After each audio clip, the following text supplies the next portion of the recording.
խնդիրը ամենևին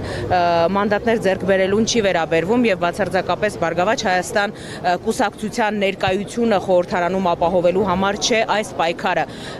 Երեք ընտրատեղամասերում ընտրությունները անվավեր ճանաչելու գործընթացը բազմաթիվ հակաօրինական ու հակասահմանադրական դրսևորումներ ունի, մասնավորապես եթե այս մասով սահմանադրական դատարանը դրական որոշում չկայացնի, ասել է թե եթե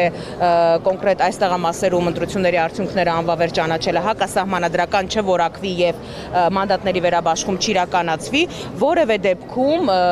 իշխանությունը կաշկանդված չի լինելու, ասենք օրինակ հաջորդ արտահերթ կամ հերթական խորհրդարանական ընտրությունների ժամանակ, օրինակ 50 տեղամասերի ընտրությունները անվավեր ճանաչի նույն սկզբունքով։ ԲՀԿ-ն մեկ ուղում անցավ ազգային ժողով, Բարգավաճ Հայաստանից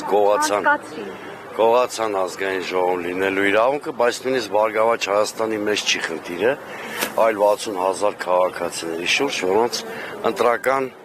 իրավունքի գռեհիկ ոտնահարումը տեղի ունեցել։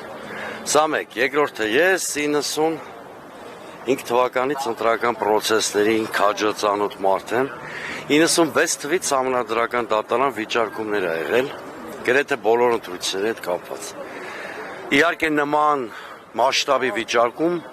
աննախադեպ է, երբեք չի եղել, որտեղ հիմա դուք գիտեք, որ տարբեր սեգմենտների 7 ուժեր բողոքարկել են, եւս 3-ը չեն բողոքարկել, բայց ընտրությունները լեգիտիմ չեն համարում, ՀԱԿ, Լուսավոր Հայաստան, ԱԺԲ, այսինքն սա խոսում է ընտրական ինստիտուտների նկատմամբ տոտալ անվստահության մասին։ Սահմանադրական դատարանից ակնկալում է ընդամենը մի բան,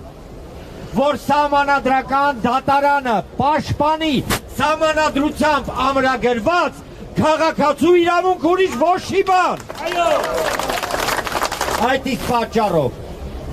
ակնկալում ենք գոնե Հայաստանի աբսուրդ բան եմ ասում, բայց այտենց է։ Հայաստանի Հանրապետության սահմանադրական դատարանից Հայաստանի Հանրապետության սահմանադրության դրույթների կատարում վերջ։ Այս իշխանությունը հունիսի 2-ին ազգային ժողովում արտահերթ նիստով թափալ փոխելու է ընտրական օրենսգիրքը, որի արդյունքում սիրելի 100,000-ավոր քաղաքացիներ, ում հայրը, ամուսինը, եղբայրը, ազգականը սոցիալական բեռի պատճառով ամիսներ շարունակ աշխատում է արտագնա աշխատանքով, փոխելու են օրենքը, այդ մեր բոլոր հայրենակիցներին զրկելու են ընտրության մասնակցելու իրավունքին։ Այս իշխանությունը ամեն օր օրենք խախտելով գնում է բոլորիդ հետևից եւ իրականում այս սահմանադրական դատարանը անկախ դրանից թե ամսի 4-ին ինչ որոշում է կայացնելու այս տարվա ընտրությունները